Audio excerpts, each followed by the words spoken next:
On November the 27th, 2023, I entered a rehab program.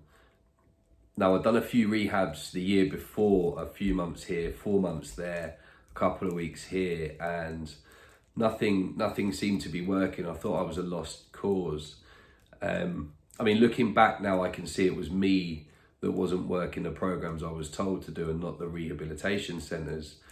But the rehabs that I went into through that year, I was allowed to go there and to rattle off of heroin and off crack and then eventually methadone. Now, as I say, I went into a particular rehab on the 27th of November, and I didn't realise you weren't allowed to rattle there, to detox there. So I spent the night there.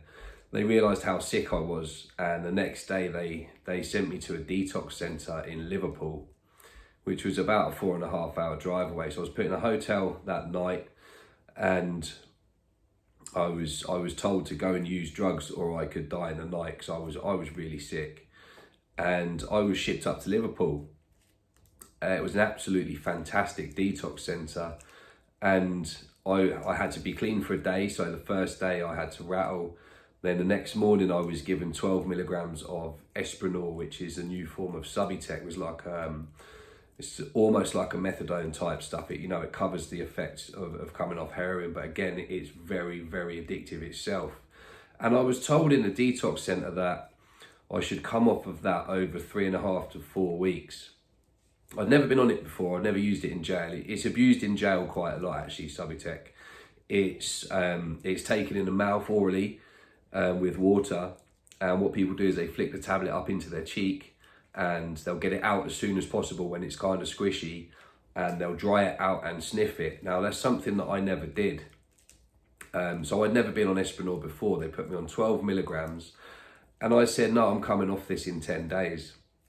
They said, Chris, you're mad.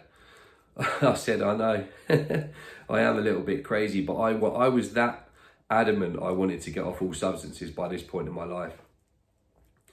I was not going to get hooked on that. So in my brain told me that I could come off the heroin through the 10 days that I was coming down on the Subutex, and it was okay. It was okay. I was dropping 2 mil every 2 days. And then I got to the last dose of 2 mil. I was feeling all right. And the last dose of 2 mil, they said, right, we can take you off at 0.2s and drop that down for another week or two. I said, no, this is it. I'm coming off. That led to probably the harshest detox. I've come off a lot of heroin before. That was the harshest detox I've ever had. I didn't sleep for 3 nights on the trot. Now, when I was smoking crack and heroin, that wasn't unusual for me to go 3, 4, 5 nights without any sleep, but I'd be using drugs. So I was actually coming off drugs and not sleeping. It was horrendous. It was pure torture. I ended up hallucinating a lot. I was getting out of bed, not knowing what was going on, walking down the corridor and getting lost. It was a straight corridor and I got lost. A fire door was shut. I remember going to a fire door and thinking there's not normally a door here. It must be back the other way, going back the other way. At one point I woke up out of a dream or out of a sleepwalk or a hallucination. Halfway down the stairs, I tripped and fell down the rest of the stairs. It's how I'd done the damage to my back. I had broken toes. My face was black and blue where I'd walked into walls thinking they were doorways. I'd walked into doors thinking that they were open when they were shut. I'd been caught actually by the staff. I'd been outside for a while, and I was talking to a gentleman that was there. I was having a cigarette or a vape or whatever it was at the time. And I was having a full conversation with this person. I can't remember their face, but I remember the person being there. And someone behind me suddenly went, Chris, who are you talking to? And I turned around, it was a staff member. I said, I'm talking to this guy. Oh, he's gone. And they went, well, Chris, we've been stood here for 15, 20 minutes. There's nobody there. Now, I was having a full-blown psychotic episode talking to somebody that wasn't there, a full-on conversation back and forth. I was put on antipsychotics at that point to try and calm me down a little bit. I wasn't getting agitated as far as I can remember. Those 3 days of absolute hell that I endured, now I could have left. I was in Liverpool, miles away from anywhere I knew, and I had a couple of £100 in the bank that I'd managed to stash away. So I could have left, but my head told me, even at this point, if you leave here, this is your last chance. So I stuck in and I stayed, and I pushed through that pain and that agony and that mental torture of a detox. Yeah, like I said, it was the hardest detox I've ever been through in my life. And after 3 or 4 days, I started to sleep a little bit. I came round, I was very tired. My whole body was a mess.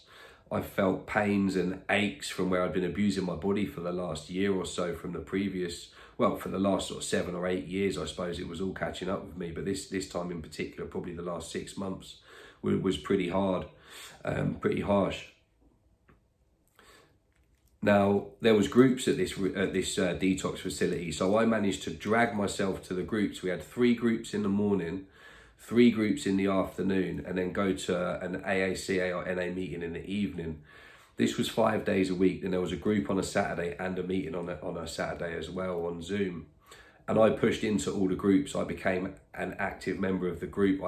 I tried, if I was asked questions, I tried my best to answer them. Honestly, it wasn't always what people wanted to hear, but I feel that was key to my recovery. And in the groups that I have done, I'm always very honest about what I've done, what I feel, and what I think about a certain situation. So when I'm in a group, I don't just put my hand up and tell them what I think they want to hear. I tell them what I think. That way they know where I am. And if the staff that are there and they're being paid to help me, and they're specialists in helping somebody out of addiction and through a detox, they needed to know where I was, what point I was at, and how my mind was thinking. I've seen a lot of people in groups through those detox facilities. They say, yes, sir, no, sir, 3 bags full, sir, if you like. And that's not the way to do it. Generally, these people do relapse. So if you are going into a detox, you are going into a group setting, be honest. Be honest about how you're thinking. If you don't understand something, ask. No one will hold it against you that you don't know something. You need to ask a question. That's why the groups are there. If we all knew straight away what the answers to all the questions were, we wouldn't need the group in the first place.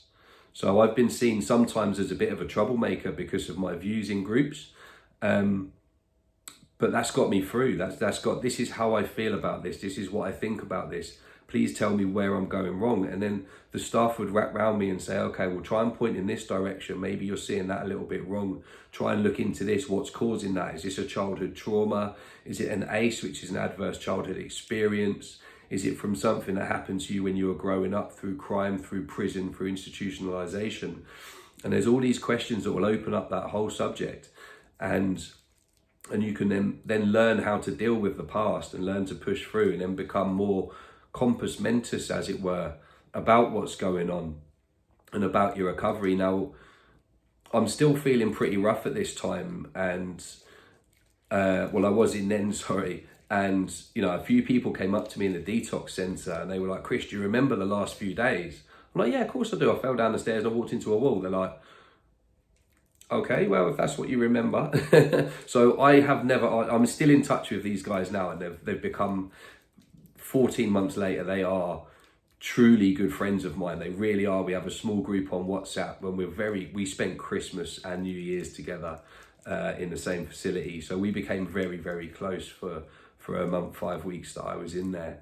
And they've never told me to this day how bad they saw my detox being. And I'm not sure if I really want to know, to be honest. Maybe one day I'll ask them. But I got stronger and stronger through the detox, and I ate. A lot of people reach out to me and say, oh, I'm a week into my recovery now. I want to get into the gym. I'm just going to eat protein. I want to get a 6-pack. Don't. My advice anyway is just eat as much as you can. Blow up. Get big, get fat, get whatever you have to do to get that nourishment into your body, because it's going to take a month or 2 for your body to start getting the nutrients back in that it needs. So if you overload it with everything, you need fat around you. Your body's going to repair. It's going to take a long time to repair. So you need to get all the nutrients in as much as you can. And in early recovery, you really should not be worried about having a 6-pack or big muscles. It's really not about that. The most important muscle that you can train in early recovery is your brain. I had to learn that, and I did that. And then a month, 2 months in, I started training. I started thinking I've put on a few stone extra than I should have, but at least I'm not the 9 stone. I mean, I'm 6'2". At one point I was 9 stone. I was skin and bone, literally. My cheeks were drawn, everything. There is a picture of me around somewhere, but I didn't let people take pictures of me when I was in active addiction, so there's very few around to show comparisons. A year later on, you know, I go to the gym and I do look after myself, and I do train hard, and I do eat the right foods as much as I can. So detox for me was a huge lesson. Everything that was said, I took in, I ingested.